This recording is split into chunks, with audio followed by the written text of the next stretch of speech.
संविधान सभा, ये नाम सुनते ही दिमाग में क्या आता है? जाहिर है, भारत का संविधान। लेकिन क्या आपको पता है कि इस सभा का काम सिर्फ संविधान लिखना ही नहीं था? असल में इसके जिम्मे कुछ और भी बहुत जरूरी काम थे, ऐसे काम जिन्होंने हमारे देश की नींव रखी। आज हम उन्हीं अनकहे कामों की कहानी जानेंगे। तो आज के इस सफर में हम क्या क्या जानेंगे? देखिए, सबसे पहले हम समझेंगे सभा के मुख्य काम क्या थे। फिर देखेंगे कि हमारी राष्ट्रीय पहचान कैसे गढ़ी गई, हमारा गणतंत्र कैसे बना, और हाँ, ये भी समझेंगे कि 26 जनवरी की तारीख इतनी खास क्यों है। तो चलिए शुरू करते हैं और जानते हैं संविधान सभा के वो काम जो संविधान लिखने जितने ही जरूरी थे। तो सबसे बड़ा सवाल यही है ना, कि संविधान लिखने के अलावा संविधान सभा ने और क्या क्या किया, भारत को और क्या दिया। चलिए इसी की पड़ताल करते हैं। सोचिए, एक नया देश बन रहा है, उसे अपनी पहचान चाहिए, है ना? एक झंडा, एक राष्ट्रगान, कुछ प्रतीक, ये सब कहाँ से आए? जी हाँ, इसका जवाब भी संविधान सभा ही है। जरा इन तारीखों पर एक नजर डालिए। जुलाई 1947 हमारा तिरंगा अपनाया गया। फिर मई 1949 राष्ट्रमंडल में भारत की जगह पक्की हुई। और फिर आया जनवरी 1950 जब हमारे राष्ट्रगान और राष्ट्रगीत को अपनाया गया। एक एक करके इन पर बात करते हैं। तारीख थी 22 जुलाई 1947। आज़ादी में बस कुछ ही दिन बाकी थे और माहौल में एक अलग ही जोश था। उसी दिन हमारी संविधान सभा ने तिरंगे को राष्ट्रीय ध्वज के रूप में अपनाया।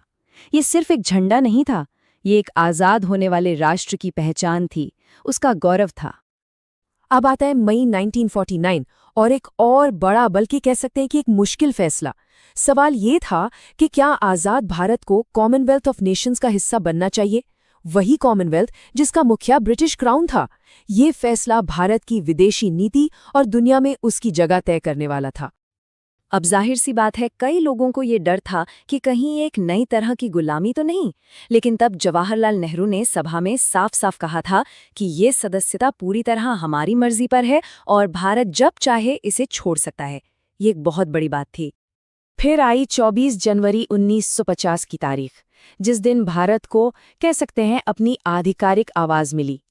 इसी दिन रविंद्रनाथ टैगोर जी का लिखा जन गण मन हमारा राष्ट्रगान बना और बंकिम चंद्र चटर्जी का वंदे मातरम हमारा राष्ट्रगीत। और इतना ही नहीं, उसी दिन यानी 24 जनवरी 1950 को संविधान सभा ने अपनी आखिरी बैठक में एक और बहुत बड़ा काम किया। वो काम था डॉक्टर राजेंद्र प्रसाद को भारत का पहला राष्ट्रपति चुनना। तो एक ही दिन में कितने बड़े बड़े फैसले हुए। अच्छा, तो ये तो हुए वो काम जिनके बारे में शायद कम लोग जानते हैं।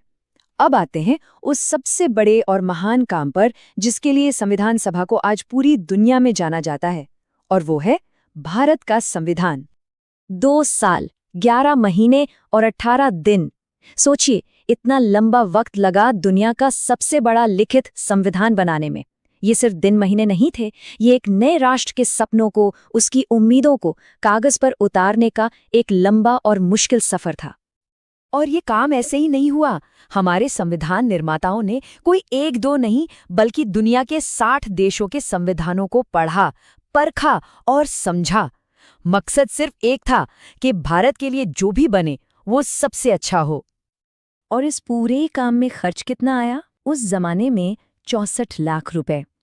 आज ये रकम शायद छोटी लगे, लेकिन तब ये बहुत बड़ी थी। इससे अंदाजा लगता है कि ये काम कितने बड़े पैमाने पर और कितनी गंभीरता से किया गया था।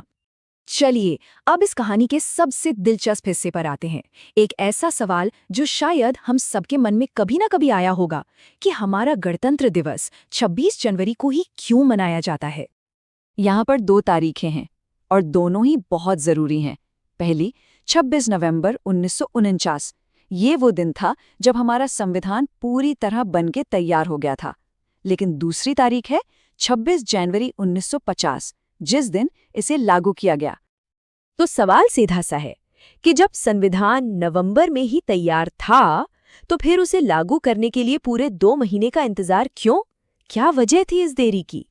इसका जवाब असल में हमारे स्वतंत्रता संग्राम के इतिहास में छिपा है। 26 जनवरी की तारीख एक बहुत ही खास दिन को सम्मान देने के लिए चुनी गई थी। क्योंकि इसी दिन साल 1930 में भारतीय राष्ट्रीय कांग्रेस ने पहली बार पूर्ण स्वराज दिवस मनाया था, मतलब पूरी आज़ादी का दिन। तो जरा सोचिए इस बारे में कि 75 साल से भी ज्यादा पहले संविधान सभा ने जो फैसले लिए थे वो आज भी हमारी पहचान को कैसे परिभाषित करते हैं। हमारा तिरंगा, हमारा राष्ट्रगान, हमारा गणतंत्र दिवस, ये सिर्फ प्रतीक नहीं है, ये उस दौर के विजन की, एक महान राष्ट्र की कहानी है, एक ऐसी कहानी जो आज भी जारी है।